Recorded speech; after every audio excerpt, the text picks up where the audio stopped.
Hello,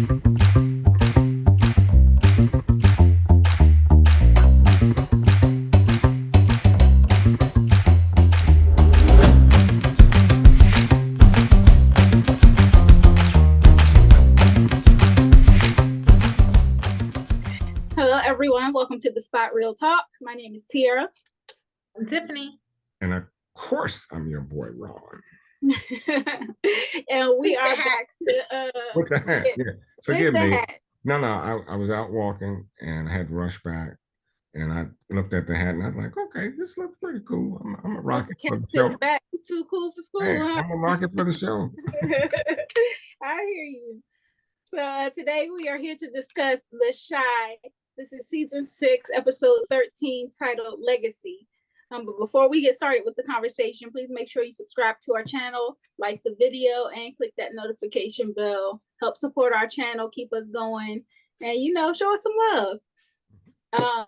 So now we got that out the way. I really enjoyed this episode, and a lot of what we were talking about last week came to fruition. So there was some predictions that you highlighted, Tiffany, especially in regards to little baby Ronnie, about who the father was. And sure enough, Kiesha had been reaching out to Fatima to get some DNA from her kidnapper and rapist, who she ended up killing. And they were somehow able to figure out how to get that DNA and get it tested. Turns out baby Ronnie was not fathered by that rapist. And so they are basically like, okay, well, if it's not him, then the only other person it could have been was Nuck, because that's who she was dealing with at the time. Yep. Yeah, and it wasn't even a prediction for me. I was just seeing things on social media, like on Twitter and stuff. People were guessing, and I saw someone in our comments was like, oh, it was in the next episode description. I said, well, I didn't see the next episode description. I saw, people on Twitter commenting about it, and I was like, I mean, I think, Ron, you mentioned it last week, the fact that he was in that window peeking through when they were discussing that topic, that was enough of a hint. For me, that's what got it for me. I'm like, okay, why is he there? Why is he looking through the window? And so, but you know who I really feel sorry for, and I can't believe I'm saying this, and I'm probably going to catch flack for it, but I feel sorry for Emmett. I mean, that's rough. Okay, we know you got a bunch of kids and everything, but this has been your nemesis the whole time, and he winds up being the baby's father. Yeah. No. So now you got to deal with him in pretty much every aspect of life. You got to deal with him professionally. You got to deal with him popping up on you, demanding money, trying to extort you. Then you got to deal with him personally, coming into your home, dealing with your stepchild. And it looked like Nook wants to be there too. It looked like Nook wants to be there too. Yeah, he want to be a dad. He wants to be a dad. And I think he still have feelings for Kiesha. Yes. So I'm hoping that, with everything that's going on with Douda, because of his soft spot for Kiesha and because of the baby, I'm hoping that it will afford Emmett a certain level of protection. I know he don't care. I know he don't care for Emmett, but I'm just saying on the strength of Kiesha. No, that makes sense. That makes sense because if Douda, who doesn't give a about anybody in that family, you come in the wrong way and harm that baby, and now that baby belongs to Nook. That might be a problem. Yeah. For sure. I like how when they were in the men's circle and Emmett brought that up, Darnell was like, "Well, wait a minute, maybe this needs to be a family conversation." And I was like, okay, yeah, clearly he didn't fill Darnell in beforehand. No. But it made me think about what Leon's character, what was his name on the show? The lawyer. Yeah. Alonzo. What he said to Douda. He was like, a man takes care of his family whether he's in the house or not. Yeah. So that can apply to Nook as well. I mean, if something jumps off with Douda, that would impact, Kiesha and the baby and everything. Yeah. So do you think Nook will tell Douda? I don't know. I think he might keep that one close to the vest, maybe. He might, because that's a very personal thing, and a lot of people in the community know what Kiesha has been through, and so I think that they're assuming that that's the rapist baby too. And I don't know. I think that instead of Nuck outing that situation, I think it's better for Kiesha to tell her own story. Yeah, I mean, that's just my personal opinion. Except for me as a man, knowing Douda and what he's capable of, I would just say, look, I don't know how the subject would come up, but that's my baby. It's been proven. I think if it does come up, I think it's gonna be one where his back is against the wall and he gotta be, look, I'm protecting mine. That's what I'm saying. It's a indirect way of saying, you mess with my baby, now you're messing with me. Because I was going to say, with Douda, the way he is about people, he knows how Douda is, and you can't trust him. He may threaten the child if he is aware that that's his child. He always tries to hold stuff over people's heads. So I don't know if that's the move to let Douda know. But see, if you don't, okay, because Douda already threatened the whole family. I mean, remember, Douda doesn't care, and so he really doesn't care. And I don't know how I would sit if I were knowing that that's my child in harm's way. That's what I mean. But the baby's now in harm's way, and you know what kind of dude Douda is and what he'll do. So with all that going on, does he tell him or does he just stay and hope for the best? Because for me, and knowing Douda, there ain't no best. This may force his hand. What's what I'm saying? He may make the move to get rid of Douda. Like if it comes down to him and his child, it may come down. I really think it's going to have to be somebody on the inside, somebody close. Is it's possibly either him or that guy Zay, because that guy, I'm telling you, he is so ambitious. He really wants the crown. And so you kind of talked about revealing stuff maybe too soon. I thought it was a misstep for Alonzo to reveal his connection to Alicia and to Rob. Yes, because I mean. And he also revealed that Vic was his client. So that's another ding against him. So I'm like, oh man, next thing you know, Zay is up in his car shooting him in the head. So I was like, oh, that was a mistake. You should have told him. Yeah, it goes to show he's a lawyer. He's definitely not street and stuff. And he underestimated Douda. And that was unfortunate too, because I wanted to see that character stick around. I think that he brought a lot to the table as acting wise, obviously, but I think even his character, like that mystique that they had built up around him and how he was such a big time criminal defense lawyer and he was getting people off left and right. Now I'm like, well, who's gonna help Vic now?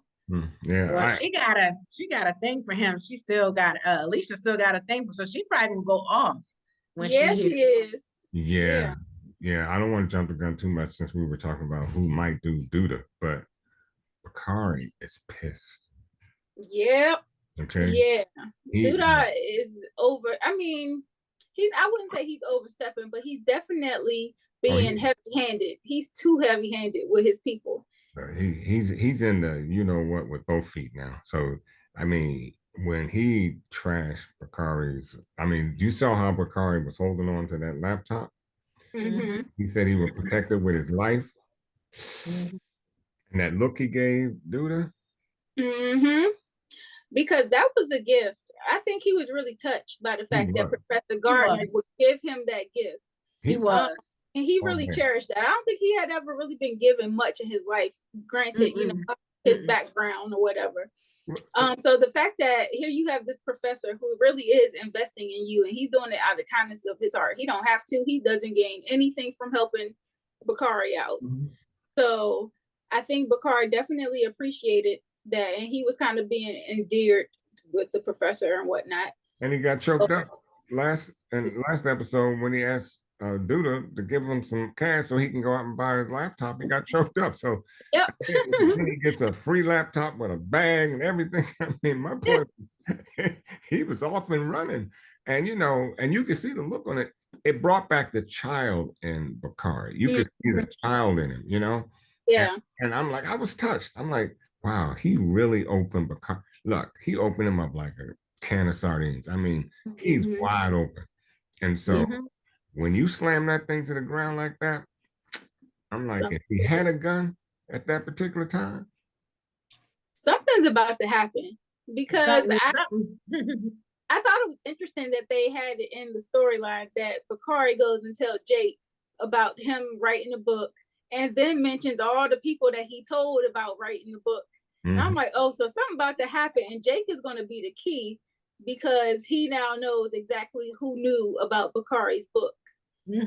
So in case Bakari come up missing, or something happened to the professor or something, he know, okay, Brittany was involved, she knew about it, Douda knew about it, the professor knew about it. So it's one of those three. Something that happens with Bakari, it's gonna link them. Listen, something gonna happen. And now Bakari's eyes are wide open, because he knows it's either the teacher or his sister. He also knows that his sister is shady, because he even asked when she came back, he was like, brought you here, can I trust her? He already has trust issues with her. Yep. And she's already demonstrated that she's untrustworthy by this situation. So his eyes are open. And the fact that she's got money that she didn't have before, because remember earlier he asked, where'd you get all this money? And so if he starts putting two and two together, it's going to be interesting how he deals with his sister, because when you got, he told his sister about the book, this money thing that she suddenly comes into fruition with, it's going to be interesting how he plays this out. Yeah, it is. So, you brought up money. I want to talk about money, because Douda's checkbook seemed to be real long. Like you said, he paying off Brittany to spy on Jake. He gave Zay the money that ended up in Jake's hands. Jake used that money this week to bail Vic out. And then you talk about Douda going and we're gonna talk about it later on, but his dealings with the Pastor Zeke. But he also had Damien snooping around. So of course Damien has been hired at Smokies by Emmett, and Damien has been looking at the accounting books and whatnot, seeing that there's this excess of money that's unexplained. And I'm like, well, is Douda using the pastor to clean his money? Because I know they had some kind of deal. They didn't discuss the details of the deal. Now I know the pastor asked for more money from Douda, in which he got burnt out with that cigar. I think it had something to do with Papa. I'm thinking it might have had something to do with Papa. I don't see the deal with Douda and the church. If it's there, I'm blind to it. I don't see it. But we know there was a reason he took Papa on so suddenly. And so my thought was it might have something to do with Papa.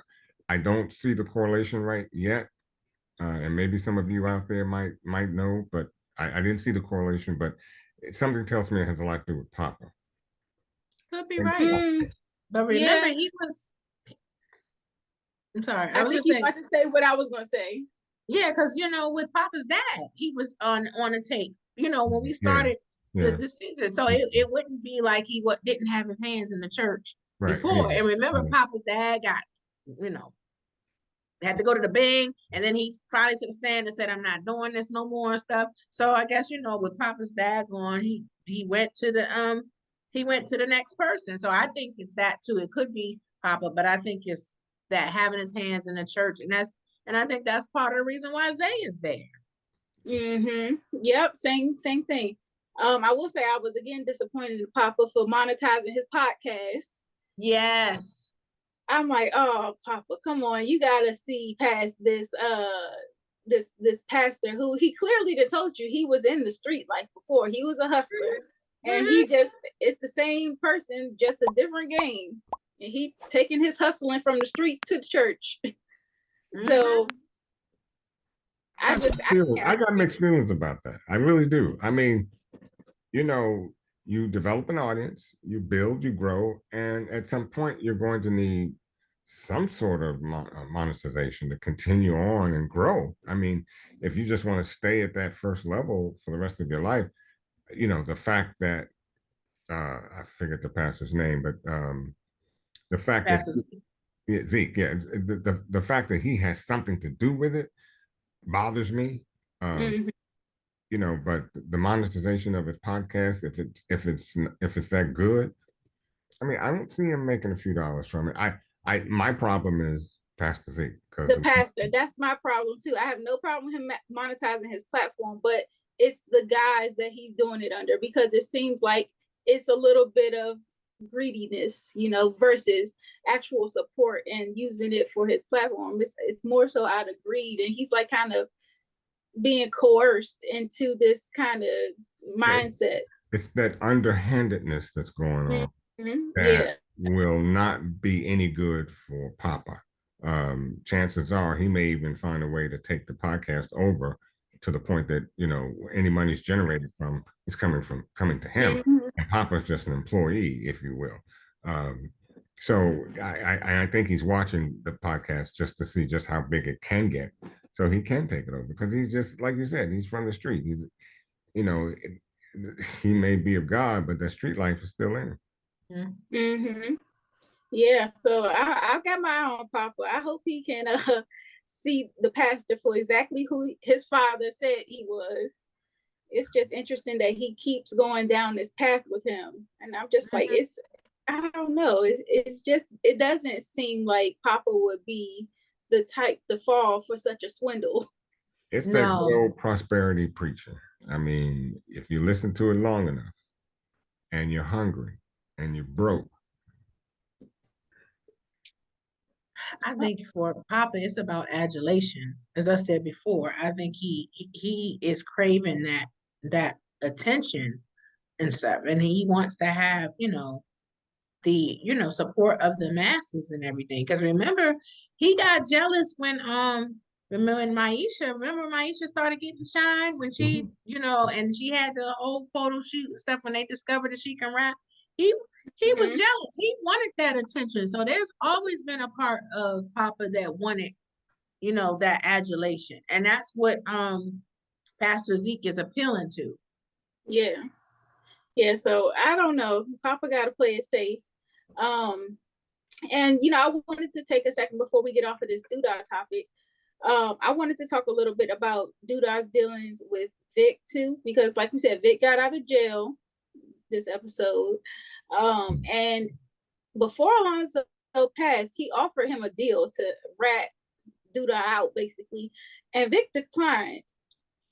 And I was like, well, that deal seemed pretty sweet, because he would have been able to still keep his position, you know, in politics, and kind of would have had a clean escape. So I'm like, what's the end game here, Vic? I mean, everybody wants him. You was willing to kill him at one point, but you won't. He's not a snitch. He's not. I knew he wasn't going to take that. And I was watching last night. I said he ain't going to take that deal because he's not going to snitch. Look. I think ratting him out was the lesser of the two evils. I know snitching gets stitches, but switching gets inches. So that's more inches on your life. And my thing is switch hit. There's just a time in your life that switch hitting may be the thing that you have to do, because here's the deal. There's no guarantee what Douda might do. He may have you killed in jail, even if you didn't say anything and went to jail. Yeah. There's no guarantee with Douda. So snitching is bad, but switching sometimes may be the only thing you have. Listen, snitching got Brandon killed and stuff, and then we know in real life, snitching does, you know, there are consequences for snitches sometimes, and they can't always protect you and stuff. Look, I think about, we always go back to power, right? when Spanky snitched and Tommy caught up with him. So, I mean, I get what y'all are saying, because it wasn't too long ago that Vic himself, even as a politician, got snatched up in his own car. Yeah. So, you know, you're not untouchable. I don't care what your role is in politics. You can be touched.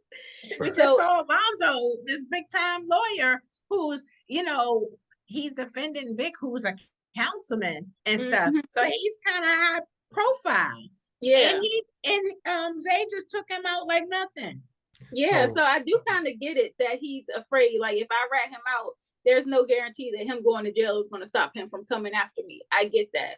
Well, so I'm wondering what was the plan then, because at that men's conversation, they were kind of sitting around talking, and everybody got this issue, you know, with Douda. He seems to be the common denominator in a lot of their problems, and it's like, well, what we gonna do?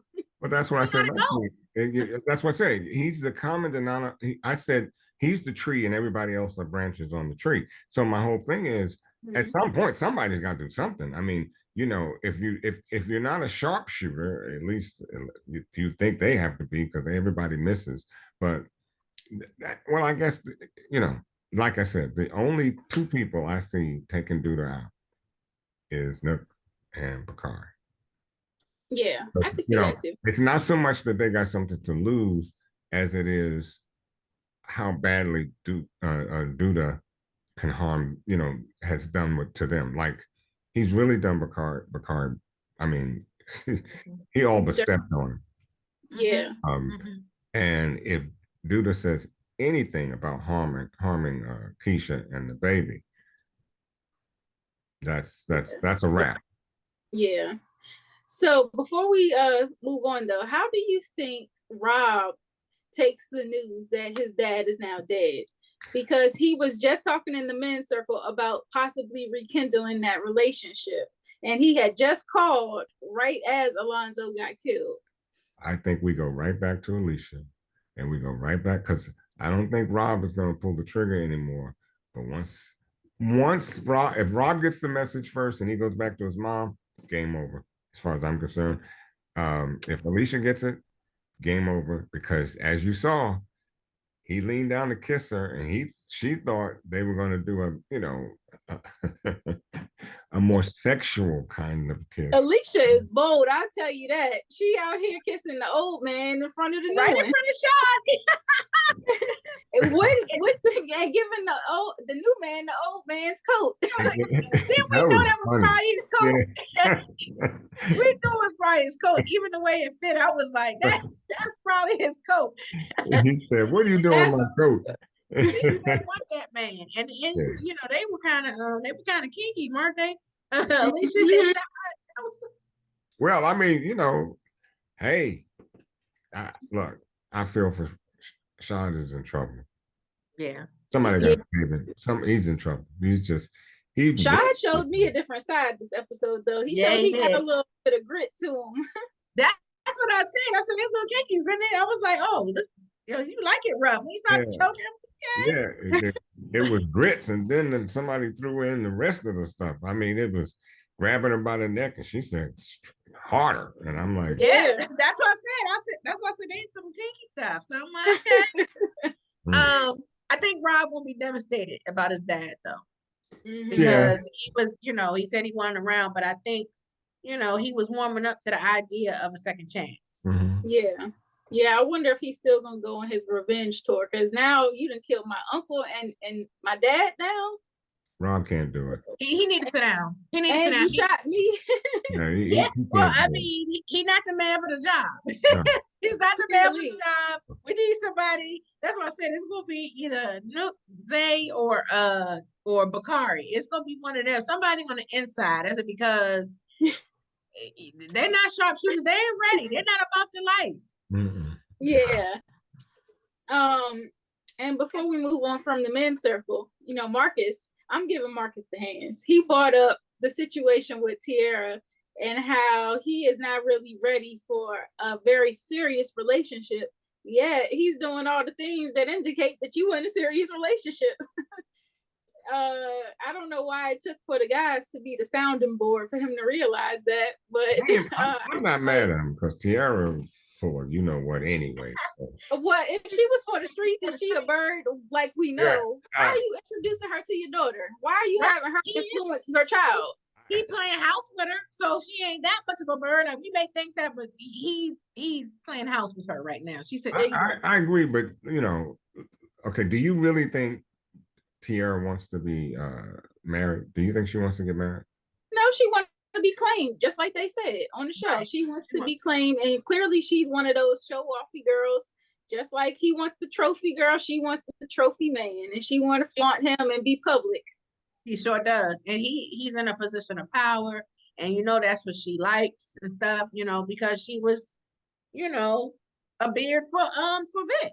Yep. So she definitely she wants a position in his life, and but for what?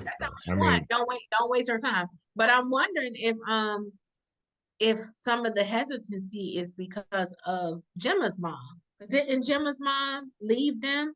Mm-hmm. Like she left both of them, or did she pass away? Like, I think she left them.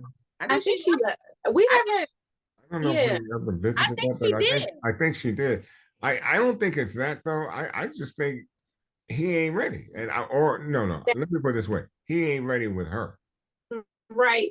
And I don't know if he's aware of her reputation. It don't seem like it because he wiped her up pretty quick. And that's why I'm like, okay, so he seems like it's truly just him not wanting to get rid of it. Like he said, there's not enough, I don't like you enough to give up my freedom. And I think that he just really enjoys doing what he wants to do, when he want to do it, coming and going as he pleases. And I'm like, well, if that's the case, you know, Tiara was a bird, you should have left her in the nest. Well, I mean, but she's also savvy enough and smart enough to know that when a man, you know, look, you know, when a man want to marry you, you know, when he wants to, you know, just because he allowed you to stay in his home doesn't mean that he wants to take it to whatever that next level is. And for her, the next level is, hey, let's put our stuff out on blast. He says, I don't want to do that. So, you know, that's nuts to me because she ain't even asking for a lot. I'm not asking you to marry me. I'm asking you to be. But she's cunning, she's cunning enough. Yeah, she's cunning enough though to me that you do that. It's a controlling factor, and see, you may not see it that way, you know, and women may not, but it's a controlling factor because if I can get you to do that, I can get you to do something else. And then the next thing you know, you walking down the aisle talking about I do, and you don't even know how I did. You know, you trying to figure it all out. But hey. I hear you. I mean, he can still claim her and set his boundaries too. He should have never moved her in and did all of that stuff. Exactly. We weren't trying to be serious. He playing house. I'm in agreement. He taking family photos with Gemma too. I was just like, look at this. I'm in total agreement. When I was dating, it was a 48-hour rule. You had 48 hours. After 48 hours, you had to go. You had to pick up your things and go. So everybody lived by that 48-hour rule. Exactly. But you wasn't sitting up here saying one thing and doing the opposite. Absolutely not. Exactly. But so, hey, I was a little more. Never mind. Well, listen, if he's willing to, you know, not willing to send out the holiday photos or whatever and stuff, then it's probably the same for social media too, because a lot of people want to be claimed and want to be Instagram official and social media official and stuff like that. So if he ain't willing to do that, then he probably ain't willing to go Instagram official either. Right. So now it's up to her. You either stay or you go. Well, we'll see how he deals. I mean, he seems like he was receptive to the guys' input where they were like, you know, a woman just wants to feel claimed. He seemed like he was receptive to that. So maybe he'll change his tune, or maybe he'll reestablish some boundaries if he wants to slow things down. So we'll see. He wanted Tiara and Gemma to get close. He wanted them to have a relationship. So they got a relationship. You moved her in. I don't know what more you could ask for unless you just plainly don't want it. If you just don't want it, just say so. Hey, this isn't for me. This is not where I want to be right now. You have the choice. You can stay or you can go. Well, do y'all think that some of that influence that Marcus has been, putting on in the house, in his own household, has passed down to Jim? Because now we see her talking to Jake, and she's like, well, it's kind of uncomfortable for me to see you with Tatiana, but, at the same time, she's just like, it seems like she's confused about how to conduct her relationships. Like, she doesn't know whether she wants to be committed. She kind of has a history of being a cheater. And now, what's that? No, I was just gonna say, Gemma got a lot of nerve.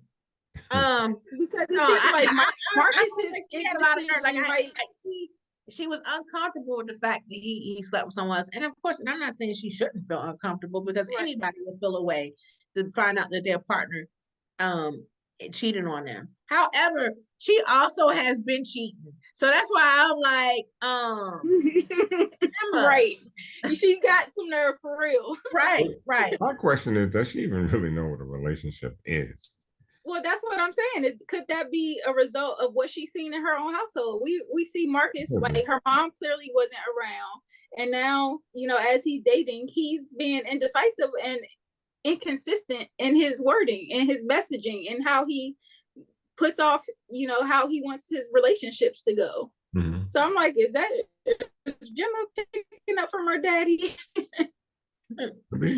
But I don't know. I guess that remains to be seen. When I first seen that scene where she and Jake were in the bed, I thought that was Jake and Tatiana. I was about to say, please don't show us this. I do not want to see this lady with this child. No. So I was glad it wasn't her. Mm. So moving to the situation with who I was going to say, look, of course, some more people popping up. We had a lot of cameos of people from the past this episode. So we seen Lala Dom, as her name is in the show. She's still clearly working for Smokies. I didn't know she was still working at Smokies. Yeah, she lost a lot of weight. Did you notice? Did you see that? Yeah. So definitely still, doing her thing with him. We seen Jamal has a job at the as a dishwasher now at Smokies. So I was like, okay, that's something new too. Emmett helping out the community. I thought it was very cool and inclusive to have the deaf cousin. I was like, okay, that was a dope addition to the series. And of course, Roz pops up. So we were like, oh, what happened to Roz? I almost forgot about her in this situation. So I was like, that was a cool thing, because Roz and this cousin, she seems like, Roz seems like she was hitting on the cousin, and she ended up giving the cousin a ride at the end of the episode. She was. Oh, yeah. She was hitting on Dom first. Exactly. She's hitting on Dom first. Mm-hmm. And then she started hitting on the cousin. Yeah. So that's an interesting dynamic now, because we seen Bianca and Douda earlier on in the episode. Of course, Douda turned down Bianca's advances. But, I wonder how, now that Roz is back in town, how Bianca and Roz will interact. Because it's clear that, that they are both really powerful women. They both have a very strong opinion. And so I'm just wondering how, if they ever meet up, if that's going to be a clashing, or if possibly it could be a team up. Well, Roz met her before. They remember earlier this season. Earlier in the season, when she was in the shower and stuff, and she was just like Bianca and like Roz. It seemed like they were kind of like, they were cold towards each other. Yeah, but I'm wondering if now, because Bianca is clearly, she's been involved with Otis on an ongoing basis, and Roz has never seemed to have any issue with Otis stepping out traditionally. So. I wonder if now that Bianca is getting the cold shoulder from Douda, if she'll change her tune towards Roz. I guess that's what I was trying to say. Possibly, because I think, Rosalind and Douda's relationship is it's a business relationship, clearly. Oh yeah. As we say, they both do what they want to do. Yeah, it's definitely transitional. However, you brought up Dom. Looks like might have a new relationship steaming up with Jamal. Ain't she learned about having work relationships? I know, but at least he seemed to be free though. Exactly. That's why I said I wasn't mad at that. I said, because at least he seemed to be single, and Emmett was hooked up with Tim, and So, and he's cute. Yeah, I give it that one. So yeah, it was a lot going on with the new additions and people kind of coming back. So the last person that we have seen previously who popped back up this episode was LaPortia, played by Douda, who pops back up at Nina's house like, I seen you deleted all them pictures off your Instagram, so y'all must be broken up. Ain't that always the telltale giveaway? Cut out the cut when they think there's trouble in paradise. And Instagram stalking. Right. And then she just popped up at the house like, no, you don't do that though. Right. Because say I was just trying to have some privacy in my relationship, and that's why I deleted the pictures. Saying, that's the reason. You popping up at my door bringing problems. Exactly. Don't do that. I was like, what if Dre was over there? What if they were trying to reconcile and she just popped up like that? Yeah, that wouldn't work. But hey, typically when you release all the pictures, from your social media, that's not a good look. Right. And it isn't. I think at some point Dre will try to reconcile with Nina. And I think Nina will have been trying to move on by then with LaPortia. So yeah, that's gonna be a tough pill for Dre to swallow. If she come back and she's like, oh, so you hooked up with the chick you cheated on me with? I still think Nina loves Dre. So I think at the end of the day, I think she would go back to Dre.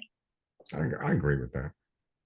Maybe, but I know it hurt her heart to see that Dre still had these really strong attachments to this prior girlfriend. So I don't know. Well, I don't know. I guess those are the questions you must ask first before you let your heart drive you into another. Hey, ask those questions, be nosy,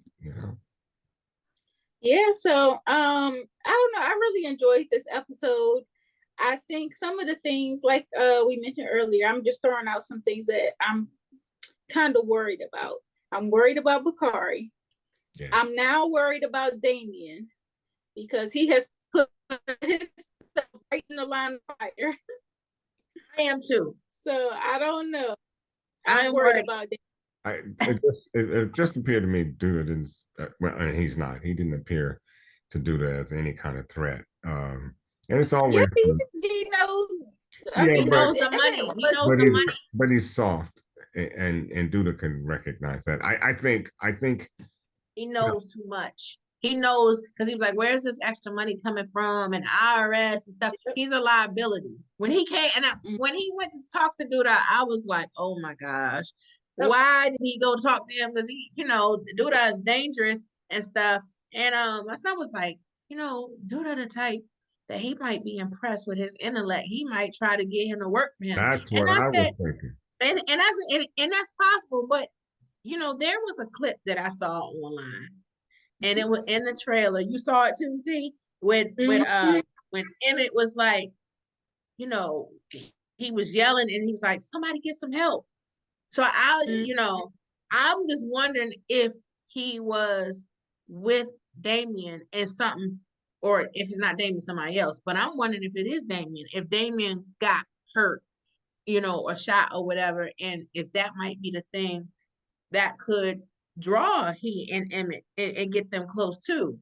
The fact that the possibility of almost losing your brother, half brother or not, this is your brother. So I don't know. Yeah. I don't know. This is one that just has to play out because Douda could use a guy like that for certain, particularly if you're going to just dump money into a certain, I know you want to clean your money and everything, but there's a way to do that. Talk to the power universe; they can teach you on that. But, for right now, I think that Damien seems like too straight-laced and book smart to kind of get involved in that nonsense. And he even kind of hinted at as much. He was like, when Douda was like, well, I can just, bail him out. I'll pay to get him out of jail. He was like, well, the IRS don't work like that. I don't know if you know about financial crimes, but you can't just bail people out. So he seems to be aware of like the consequences of Emmett told him the consequences of going to speak to Douda, and he did it anyway. So you got to question his, his motives. What did you think would happen? Naivete. He's not a street dude. He probably, I don't know. yeah, naive. Thinking Possibly. yeah. Yeah, we'll see though. The other thing I thought was interesting was that Fatima left Vic this week. And I was like, well, I know Vic is in a lot of hot water. I know politically people are upset with him for some of his decisions. I know he also got arrested for this possible, having a murder charge on your name is not a good thing. So I was like, did that scare Fatima off? Or was it something else? What happened to the term "stand by your man"? That's what my son said too. He was like, "Oh, so she gonna leave him now?" Well, there's also another saying that says, "If you can't take the heat, get out the kitchen." Okay, but I mean, look, another one. Pot ain't even boiling yet. The pot's not even boiling yet. I mean, just you just see steam coming up, and you already jetting out of the kitchen. Come on. He on house arrest. He got an ankle bracelet. Okay, but look, we already know. Prior to my boy getting killed, because now, and I wanted to mention that now that the lawyer is killed, so what does Vic have now? I mean, Douda, you were asking him, did you talk to them? Did you say anything? And of course, Vic said no, I didn't run my mouth, blah blah blah. So now what? Now you left him naked out there. Now he owns. That kill was personal though, because Alonzo kind of questioned. It might have been personal, but Douda, come on, you now left Vic in a position where maybe the only thing he has is to turn on it, take that deal. That's all he really has now. At least he had a good enough lawyer that possibly, could have, gotten him off. But you left no choice now. Now what are you going to do? Yeah, I want to see who is going to fill in as Vic's counsel for this situation. That's going to be something that's going to be like, well, how does Vic take that news that his lawyer is dead? How does he press forward and finding somebody new to replace him? I still haven't seen the media fall out from all of this, because I would assume that something as major, as this politician getting arrested for a murder charge would have been all over the place. I want to see what's the public fallout from that. Well, it's obvious. I thought the same thing. Yeah, and it's also obvious that Douda doesn't want to do anything, because with the charge looming on both of them, you didn't hear Douda mention anything about hiring a lawyer or any of that. So it's just going to be real interesting this next episode, I believe. I just want to see. I want to see how this plays out, because none of it made sense. Killing him, it just didn't. He's protected. It made sense because he talked trash to Douda and stuff and everything. But and his association with Alicia after Alicia just association with Alicia, sending him the card stuff. But Alonzo said something to Douda that made a lot of sense, and he said, "You got way too many enemies." Remember that? Oh, he was right about that. He was right about that. But he also connected to Alicia, who he told Emmett to kill and stuff too. So, that's another way to get to Alicia too, like to kill her. Yeah, because she still love that man. And then Rob, that's his dad. Like if he can't get the Rob, who tried to shoot him, taking it. So I casualties of war. I got to you either way. That's what I mean. Look at Tommy did to Angela with Howard. He was gonna kill Ghost, but he killed Angela. Like, well, just as good. Yeah, just as good. Yeah, so I don't know. I cannot wait to see what happens next, because a lot of stuff happened this episode that we kind of see coming, but that Alonzo kill is one I did not see coming, and it has some far-reaching effects. Yes, I didn't see that coming either. I absolutely agree. Yeah, so I really, really enjoyed this episode. You guys have nominations for who can get the hands? I've kind of already given Papa the hands.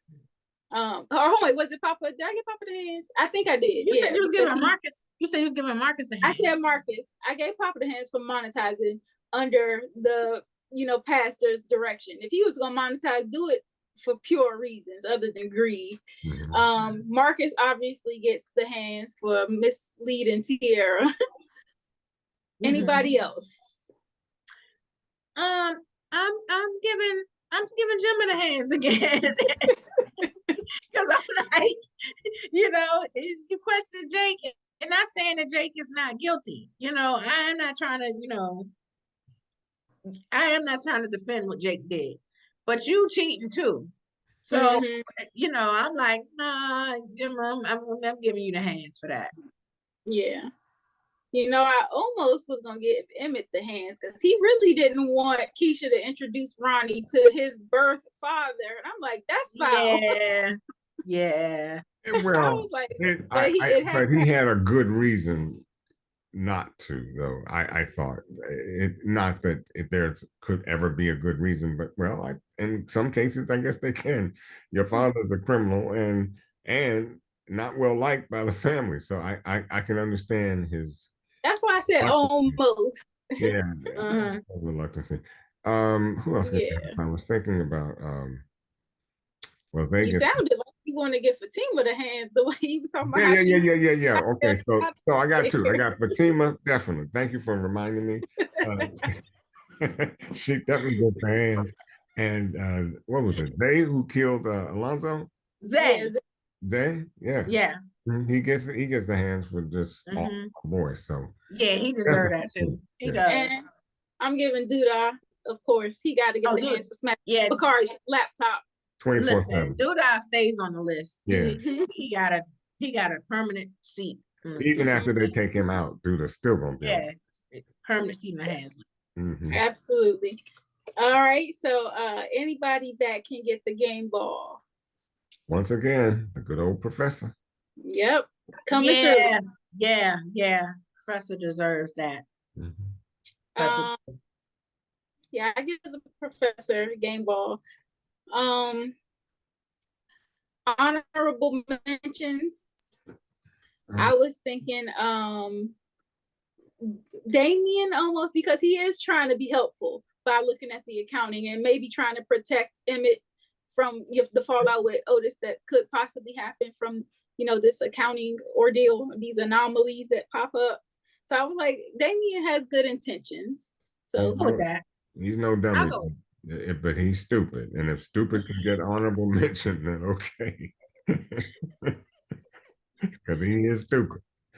And then I just thought of another one for the hands list. LaPortia for popping up unannounced on. Yeah. We don't do the pop-ups. We don't do the pop-ups. Yeah. So I think we got a pretty long list of who can get the hands. And we got one real game ball and honorable mention. Absolutely. Okay. So yeah, this was great. I really enjoyed our conversation. To all the viewers out there, thank you guys so much for watching. Please drop down in the comment section, give us your thoughts about this episode, as well as any predictions you have for future episodes.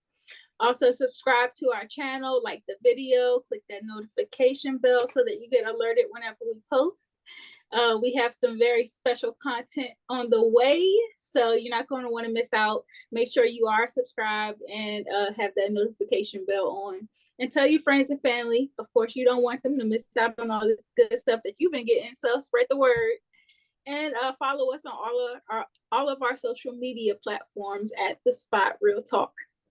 You guys got anything else before we go? Sure. All right. So on that note, we are going to call it a night. We'll see you next week for another recap of The Chi Season 6, Episode 14 next week. So make sure you're here, same time, same place. Good night. Bye. Who really want it with me? I'm at the top, that's 1, not 2 or 3. This real life, baby, don't make believe. I just make it look easy like ABC. I'm on it 24/7, 25/8. I just pick up the pace and I violate. I eat it all up like a dinner plate.